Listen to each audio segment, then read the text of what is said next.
Good morning, Year 2. Today we're going to carry on reading Fantastic Mr. Fox, and our focus today is going to be prediction. So prediction is where we make a guess on what is going to happen next based on what we've already read. So, like I said yesterday, when I ask any questions, feel free to just pause the video, answer them with your grown-ups, okay, and then restart the video. So, what happened yesterday in Fantastic Mr. Fox, and which characters did we meet? Okay, so we're going to start reading Fantastic Mr. Fox now. We read chapters 1 and 2, so we're going to read chapter 3 today. Okay, chapter 3, The Shooting. Well, my darling, said Mr. Fox, what shall it be tonight? I think we'll have duck tonight, said Mrs. Fox. Bring us 2 fat ducks, if you please, one for you and me and one for the children. Ducks it shall be, said Mr. Fox. Bunce is best. Now do be careful, said Mrs. Fox. My darling, said Mr. Fox, I can smell those goons a mile away. I can even smell one from the other. Boggis gives off a filthy stink of rotten chicken skins. Bunce reeks of goose livers. And as for Bean, the fumes of apple cider hang around him like poisonous gases. Yes, but just don't get careless, said Mrs. Fox. You know they'll be waiting for you, all 3 of them. Don't you worry about me, said Mr. Fox. I'll see you later. But Mr. Fox would not have been quite so cocky had he known exactly where the 3 farmers were waiting at that moment. They were just outside the entrance to the hole, each one crouching behind a tree with his gun loaded. And what is more, they had chosen their position very carefully, making sure that the wind was not blowing from them towards the fox's hole. Instead, it was blowing in the opposite direction. There was no chance of them being smelled out. Mr. Fox crept up the dark tunnel to the mouth of his hole. He poked his long, handsome face out into the night air and sniffed once. He moved an inch or 2 forward and stopped.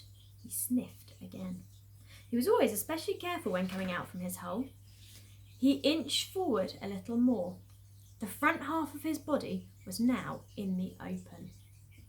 His black nose twitched from side to side, sniffing and sniffing for a scent of danger. He found none, and he was just about to go trotting forward into the wood when he heard, or thought he heard, a tiny noise, a soft rustling sound, as though someone had moved a foot ever so gently through a patch of dry leaves. Mr. Fox flattened his body to the ground and lay very still, his ears pricked. That means that his ears are standing up so that he can hear everything that's going on. He waited a long time, but he heard nothing more. It must have been a field mouse, he told himself, or some other small animal. He crept a little further out of the hole. Then, further still. He was almost right out in the open now. He took one last very careful look around. The wood was murky and very still. Somewhere in the sky the moon was shining. Just then, his sharp night eyes caught a glint of something bright behind a tree not far away. It was a small speck of moonlight, shining on a polished surface. Mr. Fox lay still, watching it. What on earth was it?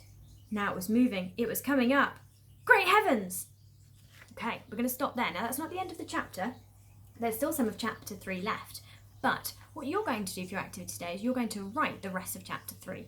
Okay, so you're going to start off with great heavens, which was the beginning of the last sentence. So you'll write great heavens, then you'll finish that sentence and you'll write the chapter of what you think is going to happen to Mr. Fox next. Okay, you might think, for example, that he jumps back down the hole. You might think that Mrs. Fox comes and gets him. You might think that something else happens, that the farmers get him. Okay, whatever you think happens is what you'll write.